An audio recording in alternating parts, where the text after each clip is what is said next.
And you were somebody in particular who found that not only going to a whole foods diet was better for you, so eliminating processed foods, and people talk about whole food diets and fruits and vegetables and that kind of thing as well. But we also know for some people in certain situations, eliminating plant foods might be even better. Can you tell us about your journey towards kind of a carnivore diet? Yeah, great question. Certainly in the very beginning, it was quite a switch to just start adding back meat. And I did probably what every long-time vegetarian would do. First, some eggs, then some broth, right? And then you slowly do the fish and meat on that way. But as they've gone, and think back now, and I'm sometimes amazed at this. We've been doing together this lifestyle, Robert and I, for 17 years now. So we started back in around 2007. And first it was just more low carb, and that worked.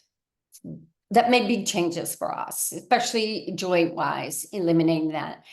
The longer we went along, the more we just organically found we don't need so many plants. And in fact, sometimes it felt like performance level, me at workout, taking long endurance hikes, and also just convenience. We both work 40 to 50-hour weeks. Oftentimes it seemed like we were throwing plants away. We'd buy them and not cook them, those kind of things. But it was more on the performance level. And I think that's a key. I have this philosophy that nutrition should be about maximum performance.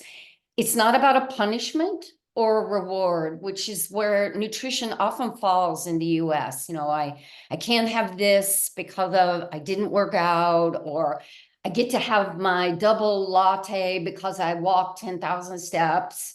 It revolves in that. And when you start sort of analyzing what helps you perform better, we found in our house going more, we call it meat-centric.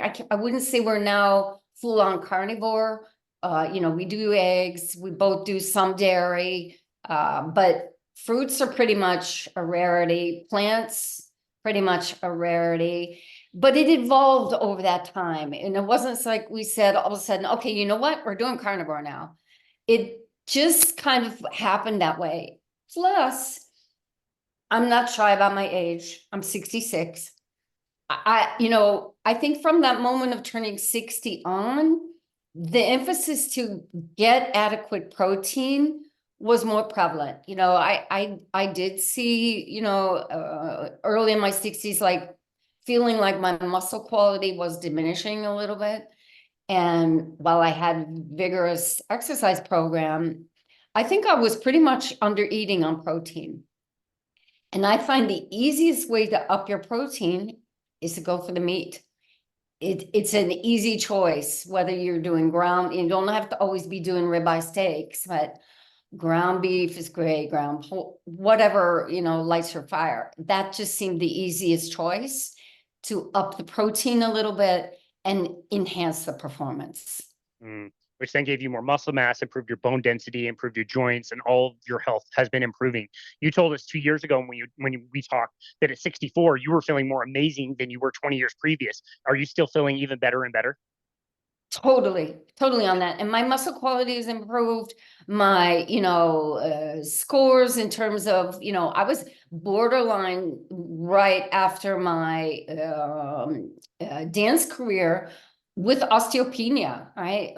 Heading towards osteoporosis. So a lot of numbers and those things have improved. And my weight hasn't changed that much.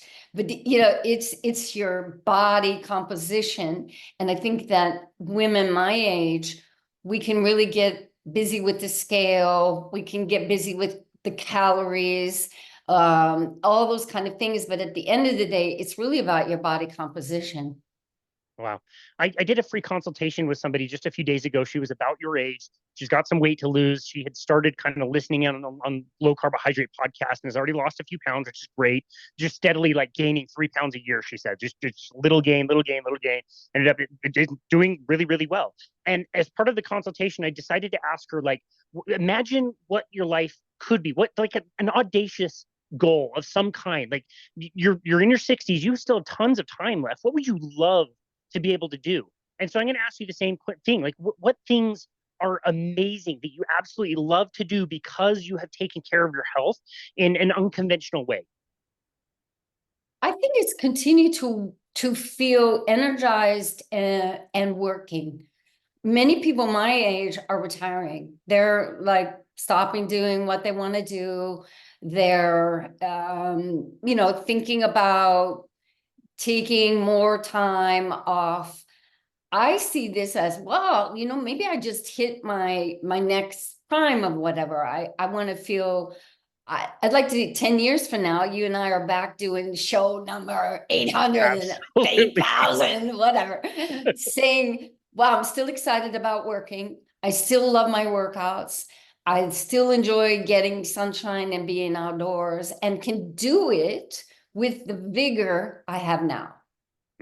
Great answer. I absolutely love that. I also love the term meat-centric. And I realize I have to be probably more careful when I'm talking about carnivore, because when I think of carnivore in my head, I think of the definition of a hypercarnivore in nature, which is 75% of calories coming from animal products. So when somebody says they're doing carnivore, but they had a cheat because, once a week they have an avocado or they have fermented vegetables, like in my mind, I'm like, well, that's carnivore. That's a carnivore diet. You can have other plant foods. It's just the way we define it is a majority of your calories are coming from animal foods. And so I need to be more careful about that, because I think some people think carnivore and they think the strictest version. You're only eating like beef, salt, water, and that's it. And I think more people would be open to trying it if they understood that, yeah, there might be a period of time that you're probably going to want to be pretty strict. But after that, it's not like this is going to be, you can only eat beef for the rest of your life. This is going to be something where you can start to add things back in and see how you feel. And that seems like something that you've learned as you've continued on since the last time we chatted. Absolutely. And I think maybe that just comes from client experience. I think that, well, we know there's so much information out there, and that's part of working with the coaches to help you turn down the noise, I like to say. But I think there's a lot of pressure to fit into a particular named nutrition source, whether it's keto, whether it's carnivore, whether it's, vegan, vegetarian. And I do think meat-centric offers this idea that you have to prioritize your protein. Personally, I think you can't do it without having animal products. However, there might be people who can find some way to do the vegetarian thing and still maintain their muscle mass. I think that's really hard unless you're supplementing like crazy and you are, just phenomenally on top of it. That said, if some people will get very sort of close and less willing to listen to their own body if you say, okay, we're going to do carnivore. What, you mean I'm only going to have meat, salt, and water? And then they are already, putting up some resistance and some boundaries. I think allowing that uniqueness of each person to flourish is helpful when we're trying to look for a sustainable lifestyle. And I think that's one of my philosophies, is the reason I do this is I find it easy for the clients that we work with too. They say things like, wow, it's so fun to not be hungry all the time. Or I don't see why people think this is difficult, because for me, it's easy. And that, I think, helps sometimes through titles, through not sort of labeling yourself as this, or what Amy Berger says, I'm keto without the crazy. I love her. She's awesome. I love Yeah. that. Yeah, no, that's a great way to say it. And I've told you in the past, I'm a huge fan of your writing. You do a great job writing your articles. And I love that you write an article. You've written it, I think, 3 times now. Every few years, you'll write, what am I eating now? And again, I love to see what the things you're including, what is simple for you, the recipes that you enjoy, the techniques, all that kind of stuff. And so I wanted to talk about your latest one that you wrote, but before then, you had some parameters. I don't expect you to remember the parameters word for word, but what were some of the things that you were thinking about when you're thinking about, like, what is a good diet? What are some rules we should be thinking about as far as, like, how do we construct our diet? What are some of the parameters you found to be very important? So it gives me energy. All right.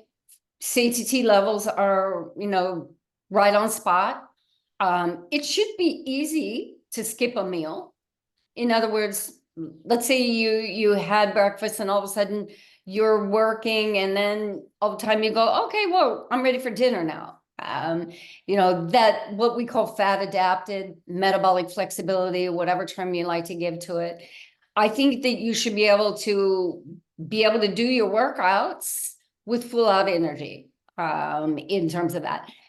Some other things that have come up to why we've gone more carnivore, I think, is also the ease, to feel that you're not always having to throw 100 different things into a meal. You might just have a meal, and it is just meat. And that's not a big deal. Or you might have eggs with some sauerkraut and maybe a piece of avocado, and you enjoy that. But I think the main thing is it keeps you're not fluctuating your weight that much. It's pretty stable. It's filling you, again, as I said, satiety wise, and I can do all the things I want to do physically.